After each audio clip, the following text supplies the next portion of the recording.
Earlier this week, Agriculture Minister John Steenhuisen unveiled a decade-long national strategy to contain and eventually eradicate foot-and-mouth disease. The plan includes phased vaccination, strengthened surveillance and a return to international disease-free status. The country lost its FMD-free status in 2019, with farmers bearing the brunt of outbreaks spreading across multiple provinces. Interventions in those provinces will include the immediate mass vaccination across affected areas. That will then be repeated within 3 months. 100% vaccination of feedlots and dairy cows, 90% of commercial and 80% of communal animals. Areas where recurring infections occur, like parts of Mpumalanga and Limpopo, where buffalo farming has increased, there will be biannual campaigns to be launched at these border hotspots, and vaccination will continue in the protection zone.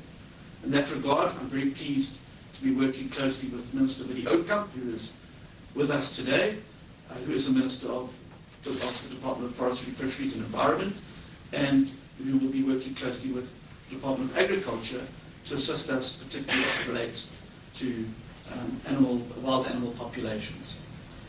Biannual campaigns will also then be rolled out in Nkomazi and Bushbuckwood, with a vaccination of 85% of the communal and 90% of the commercial animals.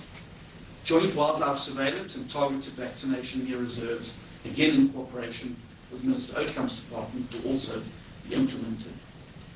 In the Eastern Cape, biannual vaccination will take place in the hotspot areas, and the establishment of a protection zone will be implemented. In addition, we will be providing capacity to increase surveillance in markets and slaughterhouses. Agricultural economist at FNB, Paul Makube, describes the intervention as almost long overdue, but believes the coordinated effort by all stakeholders is a necessary step towards eventually restoring the country's FMD-free status. Makube says South Africa must prepare for a protracted process, but insists the investment will be worth it. He stresses that only a sustained long-term strategy can remove the disease threat and normalize conditions for the red meat value chain.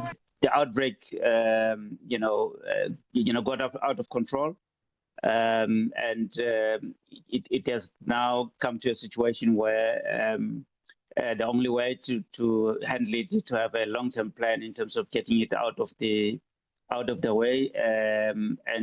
Fortunately, there is an experience from other nations, in South America, where they have experienced this and they managed to get out of it.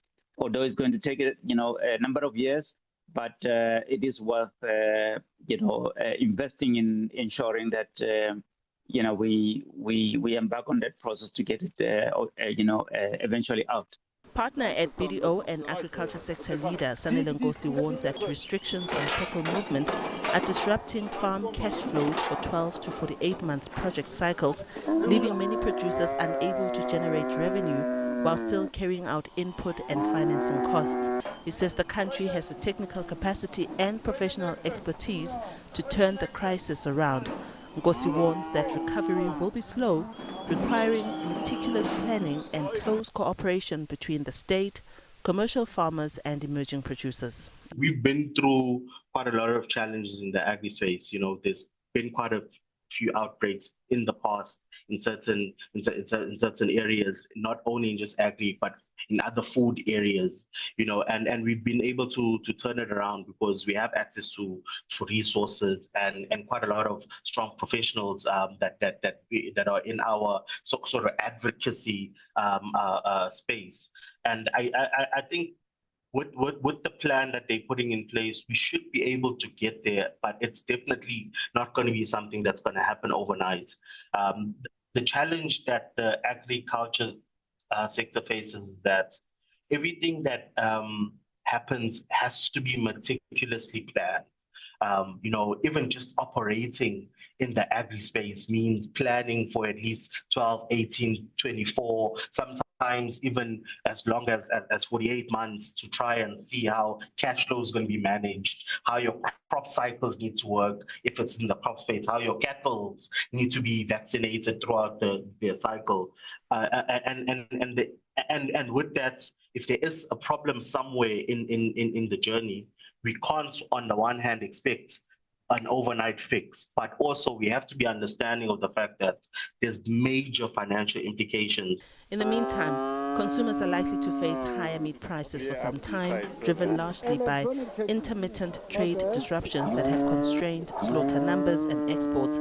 Experts emphasize that building and maintaining local vaccine manufacturing and research capacity is essential, not only for supply security but also because South Africa's disease profile is unique and requires local expertise and tailored scientific responses. Diabosito, SABC News, Johannesburg.